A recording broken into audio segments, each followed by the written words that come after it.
माननीय राष्ट्रीय अध्यक्ष को अभिवादन करने दीजिए। लड़के यूथ के साथी लोग पीछे आ जाओ, हटो, आदिल हटो। राष्ट्रपति को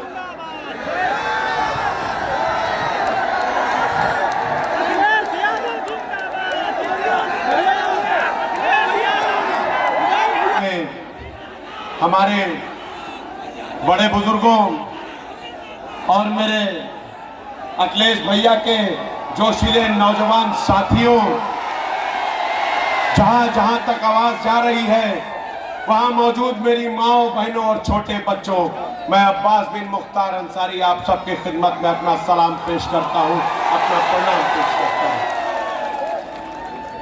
आप सबका जोशो खरोश देख के इस बात का एहसास होता है कि इस बार आप सब मन बनाए हुए हैं। 6 चरणों का चुनाव हो चुका है और इस 6 चरणों के चुनाव के परिणाम ने यह बात साबित कर दिया है कि गठबंधन की सरकार उत्तर प्रदेश में बहुमत से बनने जा रही है। और यह 7वें चरण का चुनाव इस पूर्वांचल की सरजमी पर होने जा रहा है। यहां मौजूद सभी आप जानते हैं कि ये पूर्वांचल की सरजमी शहीदों की सरजमी है, वीरों की सरजमी है, संतों की सरजमी है, तो उलमाओं की सरजमी है। आपने यहां कभी भी किसी भी सांप्रदायिक सामंतवादी मनोवादी विचारधारा के सत्ता को कभी भी यहां पनपने नहीं दिया है। न ही कभी आपने संविधान विरोधी ताकतों को यहां पर पनपने की इजाजत दी है। आज सत्ता में बैठे लोग सत्ता के घमंड में चूर होकर के जिस तरीके का दबाव प्रदेश की जनता के ऊपर, खास तौर पर मेरे नौजवान साथियों के ऊपर बनाने की कोशिश कर रहे हैं, उससे मुझे मालूम है कि आप सब में गुस्सा भरा हुआ है। यहां भारी मात्रा में नौजवान साथी आपसे वादा करने वाली ये सत्ता में बैठे लोग, जो आपको रोजगार का वादा देकर सत्ता में तो आ गए थे, मगर 5 सालों में आपने जो अपनी मेहनत मजदूरी से जो नौकरियां भी पाली थी, उन नौकरियों को भी आपसे छीनने का काम किया।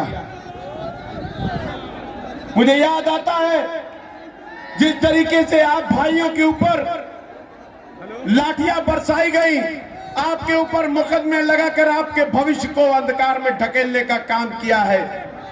हमारे प्रदेश के मुखिया, हमारी समाजवादी पार्टी के राष्ट्रीय अध्यक्ष आदरणीय अखिलेश यादव जी जल्द ही इस प्रदेश के मुख्यमंत्री बनकर के आपकी इस समस्या का भी समाधान करेंगे। आपकी जो भर्ती पिछले 5 साल से बंद है, उस भर्ती को भी खोल करके आपके घरों में रोजगार देने का काम करेंगे। मेरे दोस्तों, मेरे नौजवान साथियों, शिक्षक संघ के आए हुए सभी मेरे बड़े बुजुर्गों, मैं आप सबसे अनुरोध करता हूं कि जाति और धर्म से ऊपर उठ करके इस बार लोकतंत्र को बहाल रखने के लिए, संविधान को बचाने के लिए, और सबसे बड़ी बात, इस देश की जनता को, इस प्रदेश की जनता को यह बात एहसास कराने की जरूरत है कि जब जब कोई सत्ता में बैठेगा दमनकारी सोच रख के, जनता उसको उखाड़ कर फेंकने का काम करेगी। ये विनाशकारी लोग मंचों से जनता को डराने का काम करते हैं। ये 5 साल इन्होंने कोई काम नहीं किया, सिर्फ और सिर्फ जनता के साथ छल और कपट किया है। अब हिसाब किताब का समय आ गया है। 7 तारीख ज्यादा दूर नहीं है। 7 तारीख को अपने मत का प्रयोग कीजिए। यहां घोसी विधानसभा से हमारे चाचा दारा सिंह चौहान जी चुनाव लड़ रहे हैं साइकिल के निशान पर। भारी से भारी मात्रा से वोट दे करके उनको विजयी बनाइए, आपका एहसान होगा हम सब पर। यहां पर बगल की सीट है, उमेश पाड़े चाचा चुनाव लड़ रहे हैं मधुबन की सीट से। मैं आप सबसे मधुबन के आए हुए साथियों से अनुरोध करता हूं कि जी जान लगा दो। इस जिले में भारतीय जनता पार्टी की एक भी सीट की बोनी नहीं होनी चाहिए। बगल में गोहना अहमदाबाद की सीट है, हमारे राजेंद्र चाचा वहां से चुनाव लड़ रहे हैं, भारी मतों से उनको भी जिताइए। और मऊ, आप सब जानते हैं कि मऊ की सरजमी ने कभी भी किसी भी सांप्रदायिक और सामंतवादी विचारधारा की ताकत को वहां पर पनपने नहीं दिया है। और इस बार तो इतिहास रचने जा रहे हैं। आदरणीय अखिलेश भैया का आशीर्वाद है, आदरणीय ओम प्रकाश चाचा का आशीर्वाद है। इस बार जितना वोट भाजपा पाएगी उससे ज्यादा से चुनाव जिताकर इनके मुंह पर काली पोत कर एहसास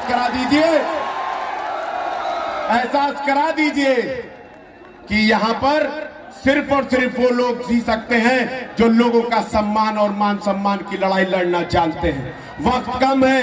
मंच पर बैठे मेरे सभी आदरणीय बड़े बुजुर्गों को मैं अपना कीमती समय देते हुए आप सबसे एक इजाजत चाहता हूं। मेरे साथ एक नारा लगा करके यहां मंच पे बैठे सभी नेताओं को ये बात का ज्ञात करा दीजिए कि आप यहां आए हो तो भारतीय जनता पार्टी को उखाड़ फेंकने आए हो। हमारा बटन कहां दबेगा? हमारा बटन कहां दबेगा? अखिलेश यादव जिंदाबाद, ओम प्रकाश राजभर जिंदाबाद, संजय चौहान जिंदाबाद, मुख्तार अंसारी जिंदाबाद। बहुत बहुत शुक्रिया, बहुत बहुत शुक्रिया।